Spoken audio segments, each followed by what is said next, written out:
नमस्कार दोस्तों, कैसे हैं आप लोग। उम्मीद है अच्छे होंगे, स्वस्थ होंगे और मस्त होंगे।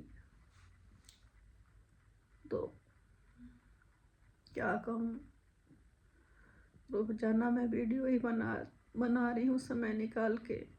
और कल तो लाइव आने का मेरा समय था। छोटे वाले बेटे से बोली कि चलो बेटा तुम तब तक आ जाओ लाइव में, और मैं आ रही हूँ। क्योंकि जब मेरा टाइम होता है, कोई भी काम करना होता है, कोई ज़रूरी चीज़ें होती हैं, तो फिर अपने हस्बैंड को भी देखना हो जाता है। बस 2 मिनट के लिए उधर चली गई थी, उसके बाद से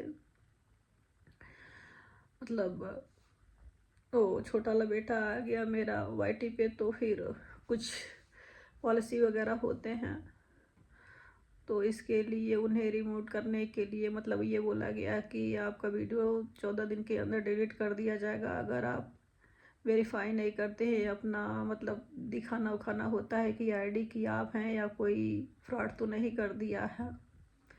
उसका टेंशन तो अलग था, लेकिन बस आज सोच सोच के एक ही बात के लिए मैं परेशान हूँ कि हे भगवान, भगवान भी मेरे साथ इतना बड़ा परीक्षा क्यों ले रहा है।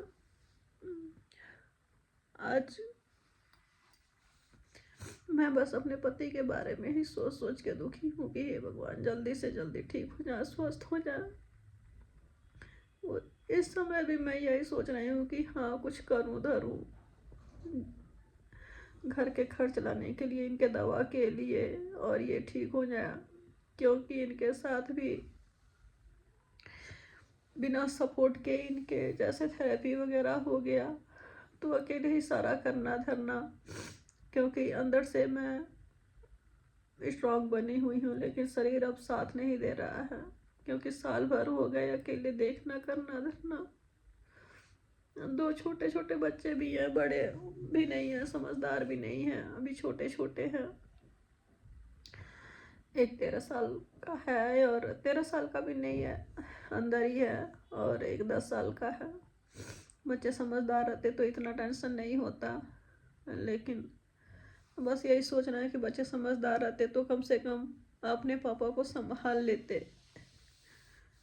संभालने का मतलब कि कुछ तो सपोर्ट मिल जाता है कि हाँ थेरेपी वगैरह कराना हो या चलाना हो, खड़ा करना हो, तो सपोर्ट बना रहेगा।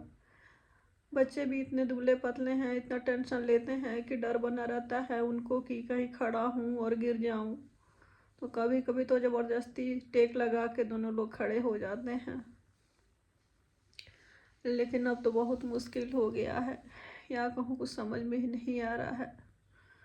और शुरू से ही अकेले ही संभालती रही, करते रही, धरती रही। लेकिन उसमें भी मेरा मजाक बनाया गया। ये बोला गया कि जब मेरी ज़रूरत पड़ी तो कि कुछ लोग आएंगे देखने के लिए। हॉस्पिटल में 1.5 महीने थी अकेले, कोई नहीं आया देखने के लिए। मतलब इनके रिश्तेदार, मेरे हस्बैंड के कोई रिश्तेदार नहीं आए देखने के लिए। बस इनके दोस्त लोग ही आए सपोर्ट करने के लिए, देखने के लिए। और ऑफिस वाले लोग थे, बहुत सपोर्ट किए ऑफिस वाले। मतलब वही लोग पेरेंट्स बन के थे। और इनके पापा भी आते थे, तो बस आते थे टाइम से और देखने के लिए कि आईसीयू में थे, ये वेंटिलेटर पर थे। आके और देख के फिर वहीं बेड पर सो जाते थे। मैं बार बार यही कहती हूँ कि आप लोग कमेंट कीजिएगा, मैं कमेंट में दिखाऊंगी कि कैसे वहाँ आके बेड पे खर्राटा लेकर सोते थे। 1.5 महीने मैं अकेले वहाँ हॉस्पिटल में रहती थी, अकेले थी। अंदर डर बना हुआ रहता था, क्योंकि आज का समय ऐसे है कि एक लेडीज़ के साथ कितने गलत हो जा रहे हैं। फिर भी अपने आप को हिम्मत बना के, स्ट्रांग बन के, यही था कि मतलब जितने भी लोग थे हॉस्पिटल में बहुत अच्छे थे। या जहाँ मैं रहने मतलब सोने के लिए जाती थी, वहाँ भी बहुत अच्छे लोग थे। कोई कमेंटबाजी नहीं, कोई कुछ कहना नहीं, न घूरना न देखना। लोग समझते भी थे कि ये एक लेडीज़ है, बस एक ही लेडीज़ है, कितनी परेशान है, और कोई लेडीज़ है नहीं यहाँ पे। इतना संभालना करने धरने के बाद हमसे ये बोला गया कि जब मैं घर पे आने वाली थी, डॉक्टर तो जवाब दे दिए थे, जब मैं घर पे आने वाली थी तो डॉक्टर ने यही बोला कि आपको होम केयर सेंटर में शिफ्ट करना पड़ेगा। मुझे लगा कि शायद हो सके इनके पापा सपोर्ट करेंगे। उन्होंने सपोर्ट भी नहीं किया, ऊपर से प्राइवेट नर्स भी रख दिया, थेरेपी वाले भी रखा। हाँ, हम थेरेपी वाले रखते, ठीक है, हम सब कुछ रखते, लेकिन अपने हिसाब से रखते ना, हिम्मत भी मनाते कुछ करने धरने का। लेकिन प्राइवेट नर्स रखने का मेरे पास औकात नहीं था। वो 60,000 महीना पे प्राइवेट नर्स रखे। ये जब पैसे देने की बारी आए तो उन्होंने हाथ खड़े कर लिए। अब अकेले ही सारा करना धरना संभालना बहुत मुश्किल हो गया था। 5-6 महीने के लिए मैं रखी, उसके बाद से खुद से ही थेरेपी करने लगी इनका। और जो नर्स था उसके भी रहने का कोई मतलब नहीं था, क्योंकि ये खुद ये डॉक्टर बैठे हुए थे, बस खा लेते थे, पी लेते थे और सो जाते थे। ऊपर से इनके काम और बढ़ जाते थे, इनके पिताजी के और काम बढ़ जाते थे, उनको भी देखना। अब आप खुद सोचिए, आप लोग की एक लेडीज 2 बच्चों को देख रही है, अपने हस्बैंड को देख रही है, फिर जो नर्स है उसको उल्टे हम ही को देखना पड़ता, खिलाना पिलाना, मतलब खाना बनाना, काम तो लग ही जाता है, कोई भी सपोर्ट में नहीं। और जब बोले कि हाँ मतलब इनकी माँ आ जाएंगी, थोड़ा ये रहेगा, तो आती हैं तो कभी कुछ नहीं करती हैं, इनके घर वाले आते हैं कुछ नहीं करते हैं। लेकिन फिर भी यही सोचती रही कि चलो कम से कम आ जाएंगे तो इनके पास बैठी रहेंगे, क्योंकि डर बना रहता था इनको छोड़ के इधर उधर हटने में कि पता नहीं क्या होगा। हॉस्पिटल से तो मैं घर पे लेती आई थी, लेकिन डर बना हुआ रहता था कि पता नहीं क्या होगा, कैसे होगा। बस किसी के सामने बयान नहीं कर पाती थी कि हाँ मेरे अंदर क्या चल रहा है। बोली कि इनके माताजी को आने के लिए, तो उन्होंने कहा कि वो आएगी तो काम नहीं करेगी, वो काम नहीं करती है वहाँ पे, ये बोला गया। तो फिर मान लीजिए काम नहीं करेगी तो फिर आने का कोई मतलब ही नहीं था। मैंने ये भी नहीं बोला कि नहीं नहीं आएंगी, हमने यही बोला था कि हाँ ठीक है वो आएंगी, अपना कम से कम इनके पास बैठे रहेंगे, देखेंगे, नहीं लाए। उसके बाद मुझसे कह रहे हैं कि कुछ लोग आएंगे। हमको कुछ लोग आने का मतलब क्या होता है? कुछ लोग आएंगे तो हम अपने पति को समय देंगे कि कुछ लोगों को समय देंगे? कुछ लोगों को समय देंगे, उतने देर में मेरा मतलब मेरे पति का हालत ख़राब हो जाएगा तो कौन ख्याल करेगा? आज भी हो गया, साल भर हो गया, कौन कर रहा है? कर तो हम ही रहे हैं ना। रिश्तेदार तो आएंगे, अपना देख के और चले जाएंगे। तो भाई जिसको आना रहता है वो खुद ही हॉस्पिटल में ही आता है। यहीं पास के सारे रिश्तेदार रहते हुए भी वहाँ हॉस्पिटल में नहीं आए कोई देखने के लिए, और वही ज़रूरत जब होती थी तो लोग बुला लेते थे इनको। क्योंकि मेरे हस्बैंड बहुत अच्छे थे, एक बार भी कोई कह देता था कि हाँ मुझे ये काम है आप आना, तो एक बार के बुलाने पे ही ये खड़े हो जाते थे, चले जाते थे कि भाई उसको मेरी सपोर्ट की ज़रूरत है।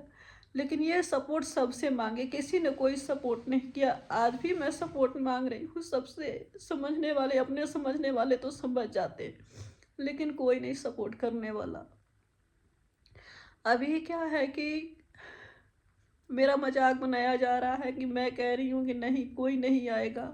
अरे मेरे कहने का मतलब ये था उस समय कि अब लोग आएंगे, लोकेशन पूछेंगे, मैं जाऊंगी नीचे। ये तो है नहीं कि लोकेशन, मेन लोकेशन पे ही आके लोग खड़े रहेंगे कि हाँ हमारे गेट के सामने कि चलो मैंने गेट खोल दिया, ऊपर आ गए। 1 घंटा, 1.5 घंटा, 2 घंटा इनके रिश्तेदार उसके बाद भी आए गए, किसी को मैंने मना नहीं किया, किसी को धक्के मार के बाहर नहीं किया। वही कहते हैं ना कि आज जब हमारे ऊपर पड़ी है तो इतना बात बनाया जा रहा है, कहा जा रहा है, कभी कभी तो रोना आ जाता है कि क्या अपने ऐसे होते हैं। पिताजी भी इनके आए तो बोले कि बेटा है आपका, एक बेटा तो ख़त्म हो गया है, एक बेटा है करने के लिए, क्या सोच रहे हैं? तो कह रहे मैं जीते जी कुछ नहीं देने वाला, कुछ नहीं करूँगा। अब बताइए, जीते जी कुछ नहीं करेंगे तो फिर मरने के बाद देने से आपके क्या फ़ायदा? जब समय ही खराब हो जाएगा तो आप लोग खुद सोचिए कि क्या ऐसे माँ बाप होते हैं? ऐसे भी माँ बाप होते हैं। हरीश नाना के बारे में आप लोग सुन रहे होंगे कि एक वो माँ बाप हैं कि वो सोच रहे हैं कि हाँ मैं माँ हूँ, वो पिता हैं, जब तक हैं हम लोग कर रहे हैं। अभी हम लोग के न रहने के बाद बेटे का मेरे कौन होगा? तो इच्छा मृत्यु उनकी दी गई है, लेकिन ये तो मेरे पति हैं, मैं तो नहीं कुछ कर सकती ना। मैं तो भाई इनके लिए सबसे प्रार्थना मांग रही हूँ, सपोर्ट मांग रही हूँ कि हाँ आप लोग प्रार्थना कीजिए कि मेरे पति जल्दी से जल्दी ठीक हो जाएं और सपोर्ट कीजिए। सपोर्ट का मतलब कि आप लोग कुछ हमें रास्ता दिखाइए, क्योंकि इस समय मेरा दिमाग काम ही नहीं कर रहा है। लेकिन मेरा मजाक बनाया जा रहा है, यहाँ तक कि कुछ सपोर्ट भी नहीं किया जा रहा है। प्लीज़ आप लोग मेरा सपोर्ट कीजिए ताकि मेरा फाइनेंशियली सब कुछ सही हो। मैं इस समय कहाँ जाऊँगी अपने पति को छोड़ के, क्योंकि सब कुछ ये बेड पर ही करते हैं। अभी इनका सेंस भी काम नहीं करता है। ज़बरदस्ती उसी में थेरेपी करती हूँ, खड़ा करती हूँ। लेकिन अब क्या, ऑफिस वाले भी सैलरी देना बंद कर दिए। कब तक कोई देगा बैठे बैठे। बस यही, ऑफिस वाले भी इसी सपोर्ट में हैं कि हाँ जब ये चलने लगेंगे, बोलने लगेंगे, सब कुछ ठीक ठाक हो जाएंगे तो फिर ऑफिस आके ज्वाइनिंग कर सकते हैं। लेकिन किस बेस पे करेंगे, ठीक होंगे तभी तो प्लीज़ आप लोग अपना सपोर्ट बनाइए और दिखाइए।